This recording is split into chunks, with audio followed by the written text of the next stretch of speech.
ખેડાના ડાકોરમાં નગરચર્યા કરવા શ્રીજી 1 કિલોમીટરનું અંતર કાપ્યું। તેમના પ્રિય પત્ની રાધાજીને મળવા રાધાકુંડ પહોંચ્યા।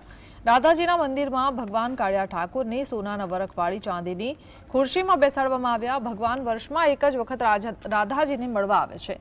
સુપ્રસિદ્ધ રણછોડરાય મંદિરમાં પુષ્પ નક્ષત્ર પ્રમાણે રથયાત્રા ઉજવાય છે। ખાસ કરીને પ્રસાદીમાં વૈવિધ્યમાન ફણગાયેલા મગના વેઢા, કેરી તેમજ જાંબુનો પ્રસાદ આરોગાય છે।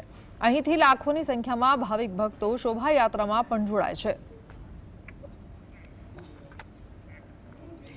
ગોધરા શહેરમાં નીકળેલી ભગવાન જગન્નાથજીની રથયાત્રા દરમિયાન ગોધરા નગરપાલિકાની બેદરકારીના કારણે સ્થાનિક લોકો અને ભક્તોમાં ભારે રોષ છે। શહેરના મુખ્ય માર્ગો, ખાસ કરીને શહેરા ભાગોળ વિસ્તાર લાંબા સમયથી ખખડધજ હાલતમાં છે અને નગરપાલિકા દ્વારા આ માર્ગોનું સમારકામ કે સાફ સફાઈ કરવામાં નિષ્ફળતા સર્જાય છે।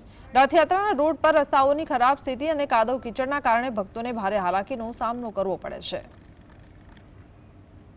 થોડું વિઘ્ન દેખાતું હતું, પણ એ પણ કુદરતની મહેર કે બરાબર રથયાત્રાના સમયે જ વરસાદે પણ થોડું વિઘ્ન ઓછું કર્યું છે અને ખૂબ ઉત્સાહથી મોટી સંખ્યામાં સમાજના તમામ પ્રકારના માણસો, બ્રાહ્મણો ખૂબ સારી સંખ્યામાં આનંદ ઉત્સાહ અને રથયાત્રાને ઉજવી રહ્યા છે।